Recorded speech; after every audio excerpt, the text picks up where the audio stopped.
RJ का मतलब सिर्फ वो आरजे नहीं जो हम सिर्फ बोलते जाएं। आरजे का मतलब एक कॉन्शियसनेस भी है कि हम क्या बोल रहे हैं, क्यों बोल रहे हैं। हम अपने साथ साथ आपका भी भला चाहते हैं। अकेले भला करके कुछ नहीं होता। अकेले चना कभी भाड़ फोड़ता है क्या?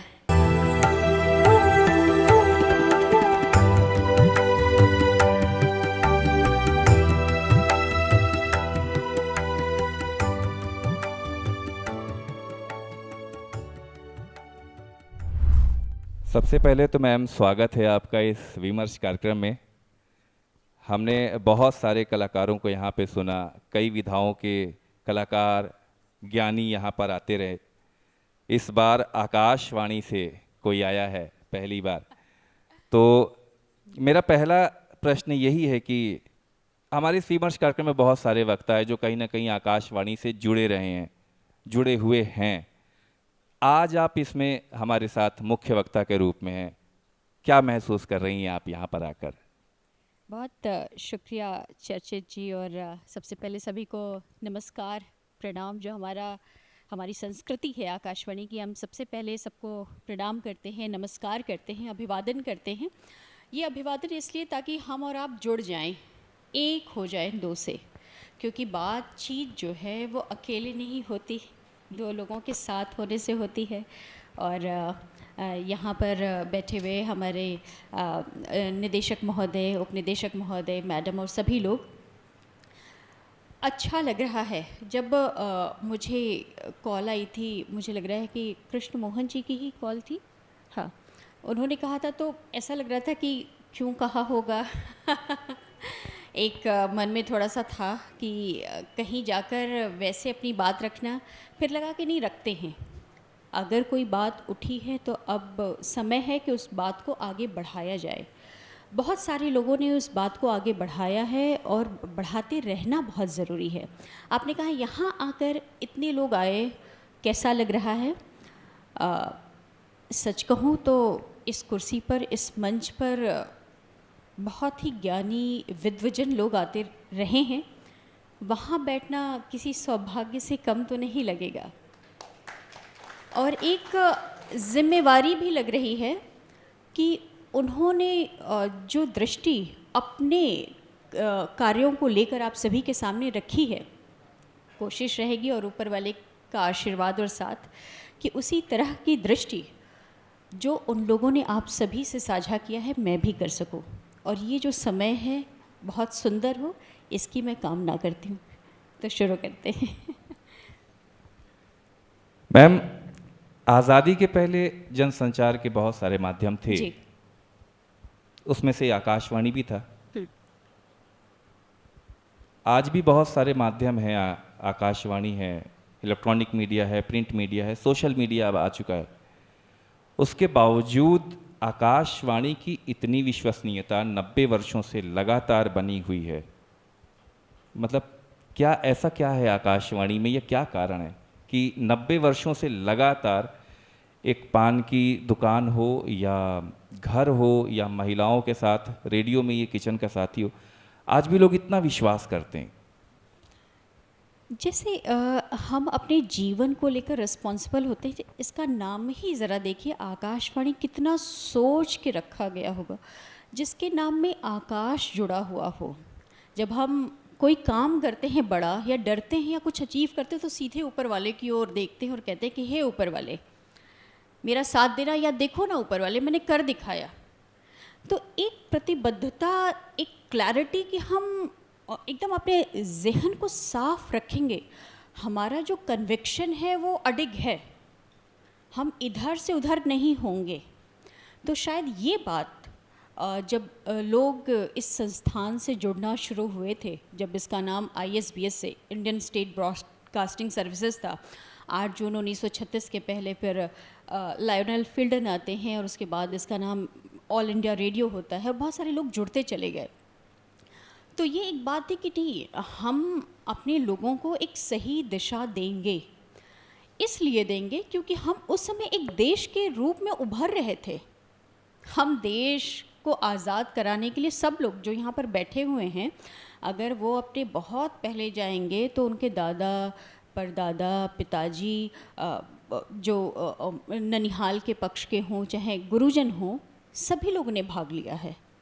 और उस आवाज़ को एक करना, जब तक हम एक नहीं होंगे, उस आवाज़ को एक साथ नहीं ले आएंगे, तब तक शायद बात नहीं बनेगी। और यही एक वो बात थी जिसको हम सब जितने भी ब्रॉडकास्टर्स हैं, आकाशवाणी से और दूरदर्शन से जुड़े हुए लोग, वो लगभग लोग इस बात को जानते हैं, समझते हैं और ये बात ध्यान में रखते हैं कि कोई भी चीज़ आउट करने से पहले एक बार सोच लें कि इसका प्रभाव क्या होगा। क्योंकि हम एक बात का ख्याल रखते हैं कि लोगों का जो मन मस्तिष्क है वो सुखद हो, उसमें कोई हैफजार्ड क्रिएट ना हो, क्योंकि अंततः उसको जवाब देना है, ऊपर वाले को, आकाश को जवाब देना है।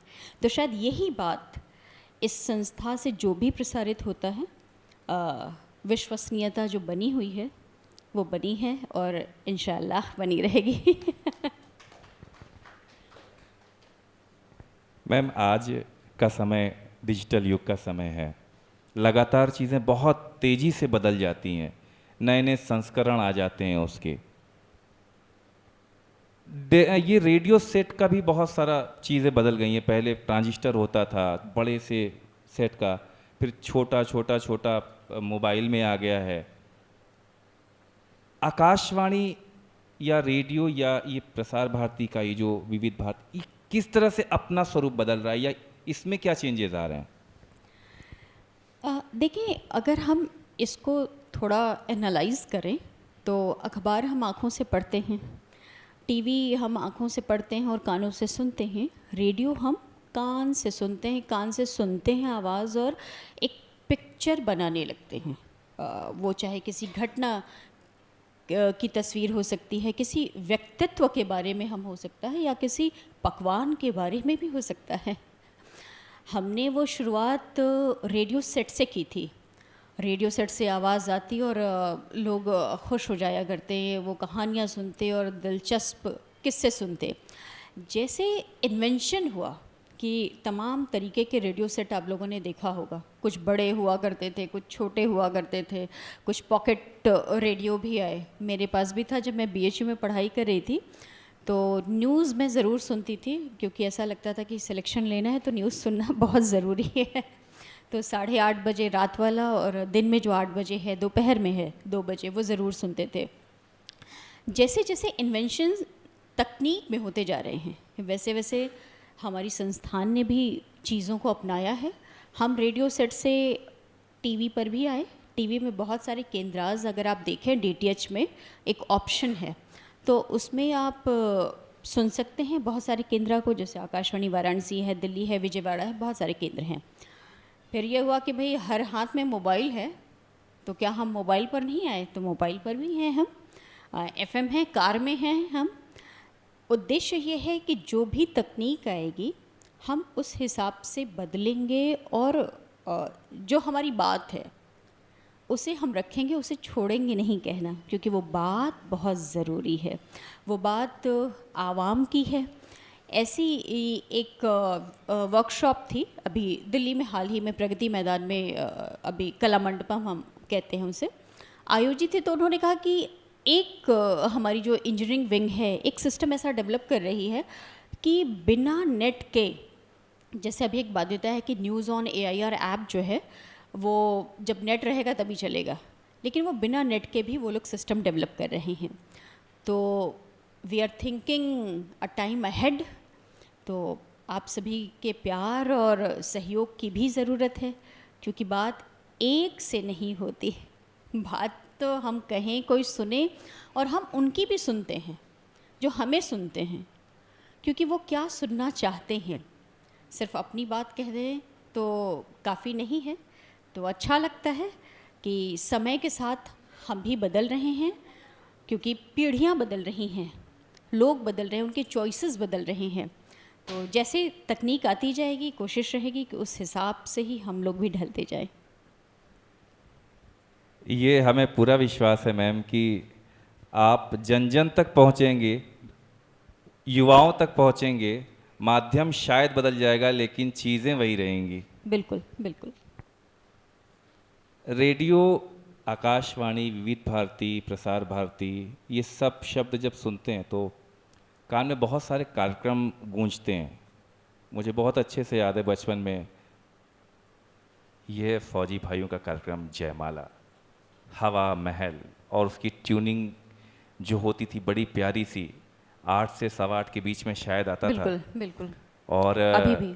सबसे बेहतरीन मुझे आज तक वो याद है उदयपुर की ट्रेन, और बहुत सारे कार्यक्रम थे, पिटारा, भूले बिसरे गीत, छाया गीत, आज के फनकार, सेलुलाइट के सितारे, सखी सहेली, उजाले उनकी यादों के, इतने सारे कार्यक्रम हर किसी के लिए, किसान भाइयों के लिए, पंचायत घर।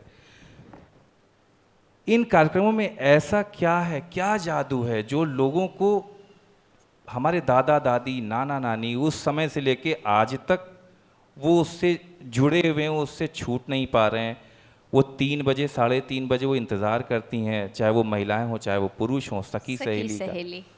वो मतलब एक टाइम है कि हाँ हमें ये सुनना ही सुनना है। 7, सवा 7 बजे जयमाला आएगा तो वो सुनना है, उसके बाद समाचार आएगा, उसके बाद हवा महल सुनना। वो एक जो बनी हुई है परंपरा, ये इतनी लंबी परंपरा, क्या है ऐसा? हम इंसानों में एक चीज़ कॉमन है, वो है भाव। हम इंसान प्रेम करना भी जानते हैं, प्रेम करना चाहते हैं। वो चाहे बच्चे से हो, बूढ़े से हो, पत्नी से हो, दादाजी से हो, किसी से भी हो सकता है। करुणा रखते हैं, गुस्सा रखते हैं, बहुत सारे ऐसे भाव हैं। तो ये जब भी एक प्रोग्राम का निर्माण होता है, हम कॉन्सेप्ट सोचते हैं, तो ये सोचिए कि हमारे पास ब्रश के रूप में सिर्फ एक ही रंग है, वो है आवाज़। सिर्फ और सिर्फ आवाज़ ही है वो चीज़, वो जादू, जिसके ज़रिए हम आपको रुला भी देते हैं खट से, हम आपको हंसा भी देते हैं, हम आपको करुणा से भर देते हैं कि वो बच्चा जिसकी माँ अभी ही किसी ट्रेन हादसे में या किसी कारणवश नहीं रही, उसके मनोभाव, वो भूखा है, उसको कैसा लग रहा होगा। हम लोग जब प्रोग्राम बनाते हैं तो उसे महसूस करते हैं। मैं सच कहूँ, एक बच्चे के रूप में भी उसके शरीर में, उसके जहन में प्रवेश करते हैं कि उसको कैसा लगता होगा, और वो जो लगता है उसको अपनी आवाज़ में ढालते हैं कि नहीं, इस समय उसको ऐसा लगता है। तो आप जो कह रहे हैं कि जो जादू है, वो जादू यही है कि आप किसी के जहन में प्रवेश कर जाते हैं, उसके भावों में प्रवेश कर जाते हैं। और जब आप किसी दूसरे व्यक्ति को, उसके भावों को पढ़ लेते हैं, तो यकीन मानिए जब आपको वो एक बार सुनेगा तो उसको लगेगा कि नहीं, ये इंसान मुझे जानता है, पहचानता है, मैं इसको, इसी को सुनो। हम दोस्त कैसे बनते हैं? लाइक माइंडेड लोगों से, जिससे बात करना बड़ा अच्छा लगता है, जिसको देखना अच्छा लगता है कि नहीं यार, इनसे बात करेंगे, इन्हीं को फ़ोन लगाते हैं, क्योंकि उनसे हमारा दिल मिलता है, हमारी बात होती है, हमारा जहन, हम बात करके हल्का महसूस करते हैं, हमको लगता है कि एक रास्ता निकल आया। तो ऐसा ही होता है रेडियो के साथ भी। कोशिश रहती है कि एक पॉजिटिव पॉइंट पर लाके हम लिसनर्स को छोड़ें, ताकि उसको एक वे आउट मिल जाए कि अच्छा हाँ, असल में मैं यही तो खोज रहा था या खोज रही थी, रेडियो ने मुझे दिया। तो वो जो आप कह रहे हैं, जयमाला है, पंचायत घर है, सखी सहेली है, हमारे केंद्र से जो गृहलक्ष्मी कार्यक्रम प्रसारित होता है, आज ही हेलो गृहलक्ष्मी था, हम लोगों ने आकाशवाणी के 90 वर्ष और यादों का कारवां भी शुरू किया। बहुत सारे नाटक हम प्रोड्यूस करते हैं। सुषमा जी बैठी हुई हैं, दुर्गा भाभी, उनके साथ हम लोगों ने नाटक प्रोड्यूस किया है। नीरा जी बैठी हुई हैं। नमस्कार प्रयागराज में आप कमेंट करती हैं, बहुत सारे श्रोता। तो एक जो कनेक्शन है, मैडम बैठी हुई हैं, आती रहती हैं, कल्पना मैडम। तो एक जो कनेक्शन है, उस कनेक्शन को हमने मिस नहीं किया है, ब्रेक नहीं किया है। यही वो वजह है कि लोग अभी भी वो विश्वसनीयता और उसके जादू को महसूस करते हैं। और मैं तो कामना करती हूँ कि हमेशा करते रहें क्योंकि जिसका नमक खाते हैं भाई, खुददारी और वफ़ाएं उसी के साथ होती हैं। ये बात सही है मैम कि आपने बहुत अच्छी बात कही कि दोस्त हम उसी को बनाते हैं हाँ, जिसको हम सुनना पसंद करते हैं, हाँ, देखना पसंद करते हैं। एकदम और सच। शायद रेडियो में ये जादू है कि जब कुछ उस पे चल रहा होता है, कोई कार्यक्रम आ रहा होता है, तो शायद हमारे सामने वो विजुअल बनने लगते हैं। वो चाहे हवा महल हो, वो चाहे जयमाला हो, वो चाहे पिटारा हो। और मुझे बहुत अच्छे से याद है कि बचपन में मेरी एक फ़ोटो मेरे पिताजी ने खींच के मुझे आज भी मतलब एल्बम में रखी हुई है कि मैं रेडियो कान पे लगा के एंटीना उसका खुला हुआ और मेरे पिताजी ने वो फ़ोटो खींची थी। वो फ़ोटो मुझे शायद आज भी याद है। और मैं 2017 से 2019 तक आकाशवाणी प्रयागराज के युवाणी कार्यक्रम में एज अ कॉम्पियर था। मुझे शायद बड़ा अच्छा लग रहा बो, है। बोलने की शायद चीज़ें वहीं से मिली और शायद आज मैं यहाँ पे हूँ। ये शायद आकाशवाणी की ही वजह से है कि वहाँ से मुझे बहुत सारी चीज़ें सीखने को मिली। ऐसा बहुत कम संस्थान होते हैं मैम, शायद मुझे लगता है इलाहाबाद में पूरे भारत में ऐसे बहुत कम संस्थान होंगे जिसके श्रोता, जिसके दर्शक पूरे विदेश में हों, मतलब पूरे हर जगह हों। मतलब उनका प्यार, उनके शब्द, उनकी भावनाएं, उनकी इच्छाएं, उनकी चिट्ठी, उनके फ़ोन कॉल्स, इतना सब कुछ मैनेज करना, उनको रिप्लाई करना, उनकी जो पूरी होती है फरमाइशें होती है, हेलो फरमाइश आता है, वो सब पूरा करना, हर किसी को इतना बराबर से देखना और उनकी सारी चीज़ों को पूरा करना, ये कैसे पॉसिबल होता है? देखिए, जैसे इसको इस तरह से समझें कि एक दुकान वाला है, वो दुकान छोटी भी हो सकती है, बड़ी भी हो सकती है। उसका तो उद्देश्य होता है कि भैया हमारा सामान बिक जाए और ऐसा बिके कि कल भी खरीदने आए, ताकि हमारी कमाई हो। ऐसे ही हम लोगों के साथ भी है भाई।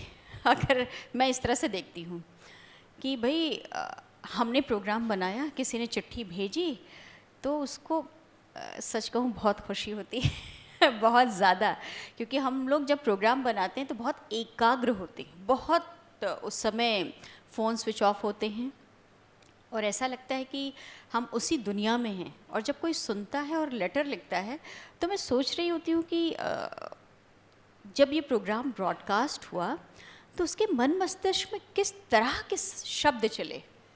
कुछ शब्द मेरे हैं जो मैंने दे दिए, कुछ शब्द जब उसके आते हैं जिसको मैंने नहीं देखा है, कुछ लोगों को मैंने देखा भी है। तो फिर मैं सोचती हूँ कि वो जब जब लिखा होगा उन्होंने, तो हंस रहे होंगे या होंगी, या बच्चा है। एक बार बच्चे ने मुझे भेजा था वॉइस मैसेज कि मुझे नमस्कार प्रयागराज बहुत अच्छा लगता है, मम्मी स्कूल के लिए डांट रही होती है और मैं सुन रहा होता हूँ, और क्लास की जब असेंबली होती है तो मुझे ये पता चल जाता है कि आज ये डे है। जैसे आज विश्व बाल श्रम निषेध दिवस है। मैडम का पत्र भी आया था, नीरा जी का, तो हमारे अनाउंसर नीलम श्रीवास्तव जी थी, आज उसको उन्होंने पढ़ा भी कि आज बच्चों का दिन है और हम बच्चों को बनाएं, पढ़ाएं और उनके हुनर को निखारें। तो ये जब चिट्ठियाँ जिन भी अनुभागों को मिलती हैं, तो मैं सच कहूँ, जब मैं कहती हूँ अभिनव प्रज्ञ पांडे जी हैं, सुंदरम तिवारी हैं, भूपेंद्र जी हैं, अभय जी, शमीम जी, दीपक जी की, मधु जी, चिट्ठी आई है, दिखाइए दिखाइए। ये एक्सप्रेशन की आँखों का बड़ा हो जाना, खुशी होती तभी इंसान, क्योंकि वो लगाव रखता है ना, अच्छा आगे क्या कुछ कहा है, अच्छा ठीक ठीक इस वाले पे प्रोग्राम बनाते हैं। तो वो मुझे तो लोगों के एक्सप्रेशन याद हो जाते हैं जब वो लोग कहते हैं कि अच्छा अच्छा अच्छा, वाह वाह। तो ये खुशी की बात होती है। आपका परिवार जितना समृद्ध हो, जितना बड़ा हो। कनाडा से शहनाज सभी जी हैं, वो रेगुलर हमारा उर्दू प्रोग्राम सुनती हैं, लिखती हैं कि इनका हमने प्रोग्राम सुना। एक बार मैच आ रहा था, वो प्रोग्राम नहीं सुन पाई, उस समय हम लोग मैच का ब्रॉडकास्ट कर रहे थे। तो उन्होंने कहा कि क्या वजह है कि आपने उर्दू प्रोग्राम नहीं सुनवाया हमें। तो हम लोगों ने कहा कि भाई कुछ बाध्यताएं ऐसी होती हैं और उस समय उस दिन मैच का था, इसलिए हम प्रोग्राम नहीं सुनवाए, माफ़ी भी चाहते हैं। अगली बार फिर जिस दिन मैच नहीं होगा हम प्रोग्राम सुनवाएंगे। तो ये लगता है कि अगर आज के समय में भी कोई इंतज़ार कर रहा है दूर बैठे देश में, तो ये बड़ी बात है। अभी हम 4 मिनट हो इंतज़ार करें, कोई ना आया हो, फ़ोन उठाते हैं, जिसकी जो भी बोली और भाषा हो वो उस बोली भाषा में रिस्पॉन्ड करते हैं ना कि अरे तुम काहे नहीं आए, रुको हम तुमसे 2-4 शब्द, कुछ अपशब्द भी, वो लगाव ही होता है लोगों का लोगों से, फ़ोन रखते हैं और तो ये एक बड़ी बात है।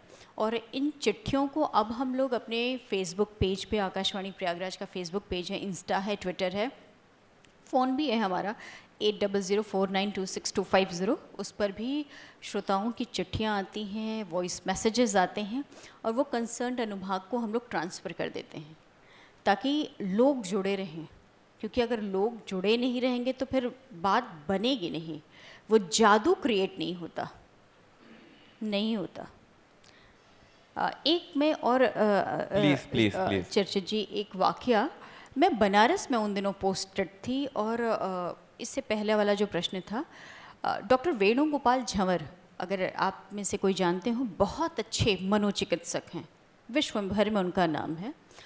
उनसे मेरी अच्छी बातचीत होती थी बनारस में जब हम वहाँ पे पोस्टेड थे। तो एक दिन वो आए और अपनी बिटिया को भी साथ लेकर आए। तो उस समय हड़बड़ी होती है, पहले तो प्रोग्राम ही दिमाग में होता है, सारे प्रश्न गूंज रहे होते हैं, तो कर लिया। तो मैंने कहा कि सर आज बिटिया को भी लेकर आए, आज छुट्टी थी क्या? तो उन्होंने एक बात कही, नेहा जी मैंने अपनी बच्ची को इसलिए मैं यहाँ लेकर आया हूँ कि आरजे होते कैसे हैं ये दिखाने के लिए। तो मुझे बहुत खुशी हो रही थी कि वो आकाशवाणी को इस तरह से अपने बच्चे को दिखाने के लिए अगर कोई ला रहा हो कि बेटा देखो, शब्दों की मर्यादा ये है, आरजे का मतलब सिर्फ वो आरजे नहीं जो हम सिर्फ बोलते जाएं, आरजे का मतलब एक कॉन्शियसनेस भी है कि हम क्या बोल रहे हैं, क्यों बोल रहे हैं। हम अपने साथ साथ आपका भी भला चाहते हैं। अकेले भला करके कुछ नहीं होता। अकेले चना कभी भाड़ फोड़ता है क्या? जब सब साथ में होते हैं तब आनंद आता है। तो ये मुझे वो बात याद रह गई थी, तो आज उनकी भी बात हो गई, अच्छा लग रहा है। 90 वर्ष पूर्ण हो चुके हैं। अगले 10 सालों में आकाशवाणी अपना शताब्दी वर्ष मनाएगी। 10 साल के बाद आकाशवाणी को और इन सब चीज़ों को कैसे देखती हैं आप? मैं सच कहूँ तो जैसे एक गूंज हुई, किसी ने, डॉक्टर प्रज्ञा पालीवाल गौड़, जो हमारी उस समय महानिदेशक महोदया थी, जिनके मन मस्तिष्क में ये कॉन्सेप्ट आया था कि हम आकाशवाणी के 90 वर्ष मनाएंगे। वो यहाँ पे भी महाकुंभ के दौरान हम लोगों ने एक नया चैनल भी लॉन्च किया था, कुंभवाणी, तो उसके इनॉग्रेशन में भी आई थी, मुख्यमंत्री महोदय जी का भी आना हुआ था।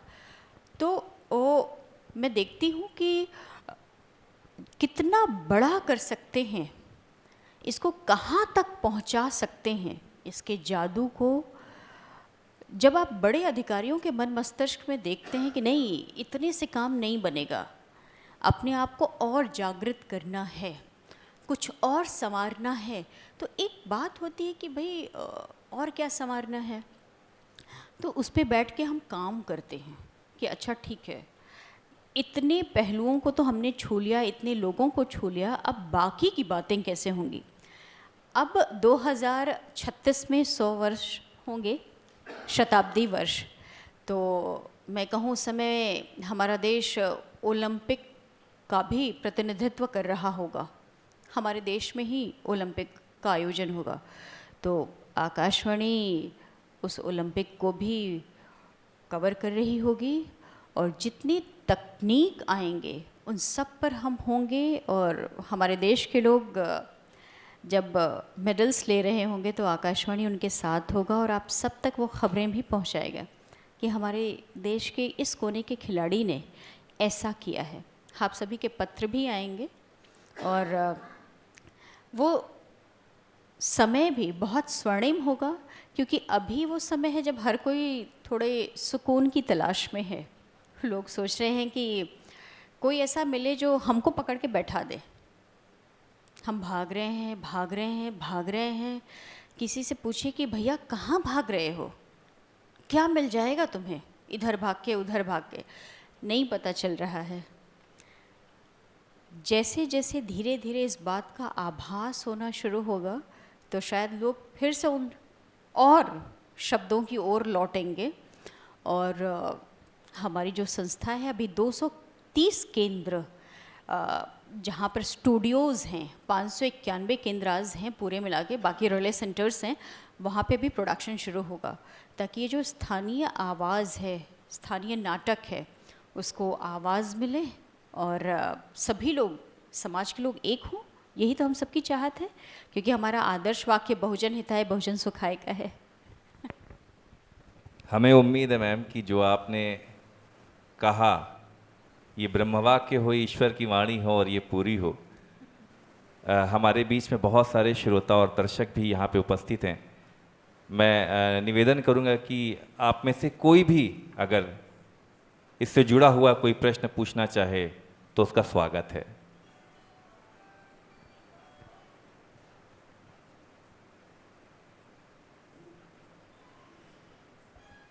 आपके प्रश्नों का स्वागत है। अगर आप में से कोई भी अगर यहाँ पर मैम से प्रश्न पूछना चाहे आकाशवाणी के बारे में, रेडियो के बारे में, उसके कार्यक्रमों के बारे में, कुछ भी, तो उसका हम स्वागत करते हैं।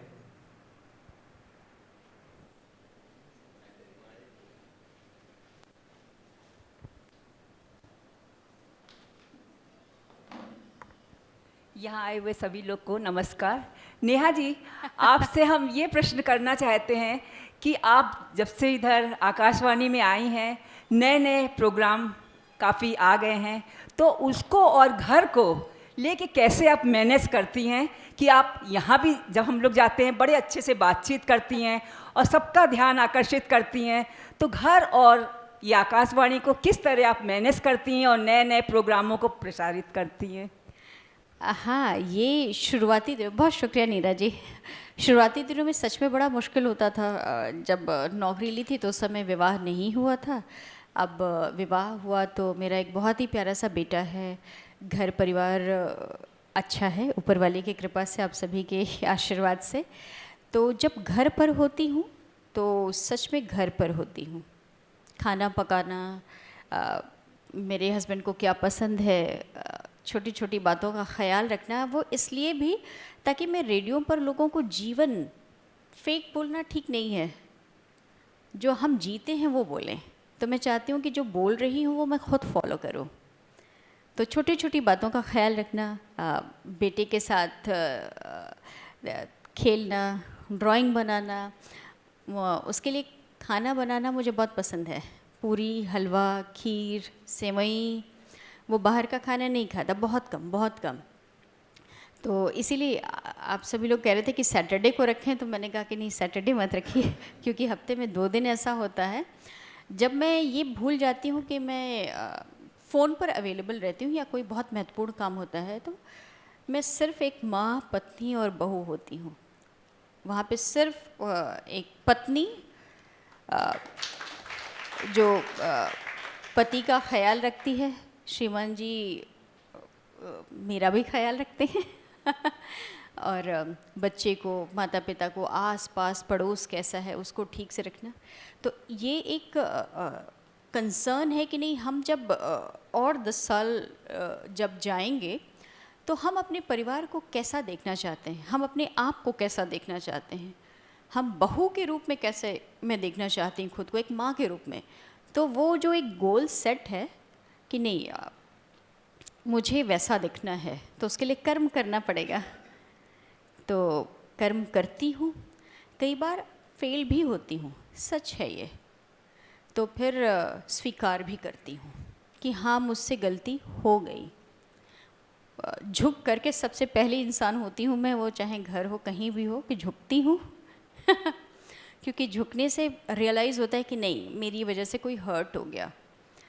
फिर वो मशाल उठाते हैं और चल पड़ते हैं। यहाँ पे कलम, वहाँ पे लाइटर, कलछुल। और कोई? नमस्ते मैम। नमस्ते और जी। आपको यहाँ आज देखकर बहुत अच्छा लग रहा है, क्योंकि मैं आकाशवाणी भी आती हूँ तो आपसे जी। बहुत अच्छा परिचय है। 2 सवाल हैं मेरे जी दिमाग में। जी। एक तो संस्कृत नाटक क्या अभी प्रसारित होते हैं? जी। कितने साल में, 1, 2? संस्कृत नाटक अभी पिछला हम लोगों ने हिंदी वाला ही किया था। जी। उन्होंने अभिलाष नारायण जी का लिखा हुआ था। अच्छा, झल की थी, तो संस्कृत वाला नहीं। अब इस पर भी काम करेंगे अगर कोई स्क्रिप्ट मिले। जी। पिछले बीते कल में प्रोफेसर जनार्दन प्रसाद पानीमणि साहब का भी हाँ, आना हुआ था। उनको जानती तो एक बात हो रही थी कि अगर भाषा पे कोई अगर दरबार हम लोग कर सकें, जी। ये हार्दिक इच्छा है कि उर्दू, संस्कृत और हिंदी को लेकर के। जी। तो देखते हैं अगर मन में है ये और मन में आया है तो पूर्ण करने का भी इरादा रखती हूँ। बहुत पहले हम लोगों ने नागानंदम जी। नाटक किया था। जी जी। तो बड़ा अच्छा लगा था, हमको लगा कि संस्कृत नाटक के लिए थिएटर हाँ। के अलावा आकाशवाणी में होता है, बहुत दिनों से होता है। हाँ। अब थोड़ा कम होने लगा है। बीच में थोड़ा स्टाफ पे मैं सच कहूँ थोड़ा क्राइसिस थी। अभी भी हमारे केंद्र से 3 लोगों का ट्रांसफ़र हुआ है, जी। तो एक बाध्यता भी है। अभी हम लोग एक नई चीज़ शुरू करने वाले हैं। उसका अनाउंसमेंट तभी करें जब धरातल पर एकदम परफेक्ट पूर्ण हो जाए। तो कोशिश रहेगी कि वी विल डू, और स्क्रिप्ट होगी तो वी विल वर्क और ऑन इट। दूसरा एक पता नहीं, मैं जानती नहीं हूँ क्योंकि मैं आकाशवाणी जी सच ईमानदारी से कहूँ हाँ, बहुत कम हाँ। सुन पाती जी, हूँ। जी, बताएं। कि जैसे बहुत जो प्रसिद्ध कहानीकार हैं जी। हिंदी के, जी तो उनकी कहानियों का क्या प्रसारण होता है? हाँ जैसे बिल्कुल। मुंशी प्रेमचंद वगैरह ऐसे हाँ कुछ हाँ हैं? हाँ। मैं खुद ही पहले पाठ किया करती थी जब थोड़ा और टाइम था। तो कुछ लोग जो हमारे अनाउंसर पैनल में हैं वो लोग करते हैं, और कुछ नए लोगों को भी केंद्र आमंत्रित कर रहा है। जैसे प्रवीण शेखर जी को आप हाँ, जानती ही हाँ, होंगे। हाँ, हाँ, जानती। तो उनको भी बुलाया गया था। और निशा यादव जी हैं, दिल्ली के भी कोई आए थे। तो ऐसे बहुत सारे लोग हैं जो संपर्क करते हैं। तो यकीन है कि कई बार बहुत सारे लोग हर दिन आते हैं, जी। तो उस हिसाब से शेड्यूलिंग करते हैं। क्योंकि मुझे तो लगता है करेंगे। जो किस्सा गोइंग जी हाँ। अरे किस्सा गोई का हाँ, जो वो है, हाँ, वो हाँ, हाँ, आकाशवाणी से भी लगातार होना चाहिए, क्योंकि जो ठीक है। विधा है ये हाँ, जो है ना। ये बात मुझे बढ़िया लग रही है। और एक जो काम मैं अभी अनाउंसमेंट नहीं करना चाहती, जी। थोड़ा ऊपर वाले ऑफिस से हो जाए, तो ये वाली बात मैं ध्यान रखूँगी। और we will do it on this subject. We will definitely do it. Thank you so much.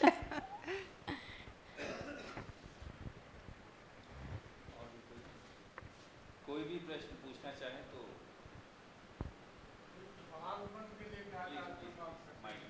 बच्चों के लिए सर, बच्चों के लिए, हाँ बच्चों के लिए सर, संडे को बाल संघ है 11:15 से 12।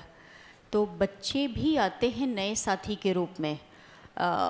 बहुत सारे बच्चे, जैसे पिछले संडे 3 बच्चे आए थे, वो चाहे गायन करना चाहते हों, वादन करना चाहते हों या बात रखना चाहते हों, तो हम उन लोग उनको बुलाते हैं बाल संघ में। नन्ही दुनिया है, जैसे आज 5 बजे प्रसारित हुआ है, बाल गोपाल है रविवार को। तो बच्चे आए, उनका तो स्वागत है, क्योंकि बच्चों के कारण तो हम लोग की यूएसपी भी है। बच्चे आएंगे तो लोग हमको सुनेंगे, हमारे केंद्र को सुनेंगे। तो अगर कोई बच्चा हो आपके परिवारजन का या किसी को भी जानते हैं, तो एकदम मंडे टू फ्राइडे में वर्किंग आवर्स के दिन एक बार मिल लें। हम लोग सब्जेक्ट देते हैं चिड़ियों के ऊपर, उनकी कोई कहानी है या वो क्या खेलते हैं, क्या खाते हैं बच्चे, उनको किस तरह की दिक्कत आ रही है पढ़ाई में, तो उनको हम विषय दे देते हैं कि बेटा इस पर काम कर लेना। तो वो घर में 2-4 दिन काम करते हैं, संडे को बुलाते हैं और वो एयर हो जाता है।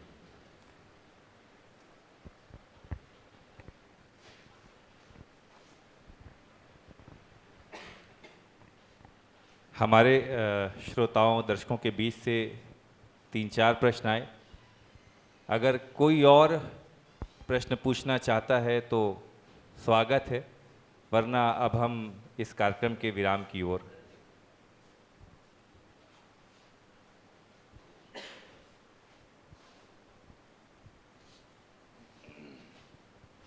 मैडम नमस्कार। नमस्ते सर। नमस्ते। दरअसल बस ऐसी कोई सवाल नहीं है। अरे, दरअसल पूछिए। हमारे केंद्र में, मैं केंद्र से ही हूँ, और केंद्र में हमारे यहाँ अभी कार्यशाला चल रहा है बच्चों का। जी जी तो वो थिएटर एंड एजुकेशन को लेकर के बेस करके कर रहे हैं, जी। शिक्षा में रंगमंच को लेकर। तो क्या इस ढंग से शिक्षा में रंगमंच को लेकर यदि कुछ कवरेज ऐसा हो या उन बच्चों से बातचीत हो सके आपके आकाशवाणी से, वाई नॉट। क्योंकि 17-18 तारीख को या 19 तारीख को उनका प्रोडक्शन भी है, ठीक है। जो तो स्वतः अपने इमेजिनेशन से बनाने का प्रयास कर रहे हैं वो लोग। आप अगर एक कोई इन्फॉर्मेशन भेज दें हमारे केंद्र, जी जी। तो एक व्यक्ति हम लोग उनको डिप्यूट करते हैं, रेडियो रिपोर्ट बनती है उसकी और वो प्रसारित होती है। एक तो ये तरीका है। जी जी। और जैसे आपके यहाँ पोस्टर लगा हुआ अनु सिन्हा जी का, हाँ हाँ, चल रहा है वो। इनका भी परसों ही हम लोगों ने इंटरव्यू लिया। बहुत मज़ेदार पर्सनालिटी हैं। शुरुआत में तो लगा कि अरे, लेकिन अंदर देखा तो बिल्कुल नारियल। तो बच्चों को अगर वो वहाँ केंद्रास भी आना चाहते हैं, जैसे एक होता है कि स्टूडियो का चार्म, जैसे अभी चर्चित जी ने कहा कि इनकी वो माइक पे लगी हुई फ़ोटो है, अगर उस तरह की वाइब भी चाहिए तो बहुत अच्छा है कि हम स्टूडियो में बैठें, वो पूरा साइलेंस होता है, एक दूसरा अनुभव भी होगा बच्चों को यहाँ के साथ साथ। तो उस कार्यक्रम में भी आ सकते हैं सारे बच्चे। तो स्वागत है उन सभी का। वो चाहें तो वो नाटिका भी हम करवा सकते हैं उन बच्चों जो वो कर रहे हैं, और रेडियो रिपोर्ट तो बन ही सकती फुल है। फ्लेज वो प्ले बना रहे हैं बेसिकली। हाँ, वो हाँ, नाटक हाँ, है और बिल्कुल कर सकते हैं। सारे वो प्ले उनके इम्प्रोवाइज्ड ही हैं, सारे डायलॉग बना रहे हैं, अभी चल रहा है उसके ऊपर, अपने इमेजिनेशन से जो संभव है कोशिश जी। कर रहे हैं अपने जानते हुए। हाँ, हाँ, और जो बिल्कुल। उस एज ग्रुप का जो इश्यूज है उसको लेकर को काम कर रहे हैं। हाँ, तो ये मौका- संभव है। जी जी। एक इन्फॉर्मेशन हमारे कार्यालय आ जाए हम्म, तो we will do it. Thank you ma'am, जी। Thank you so much.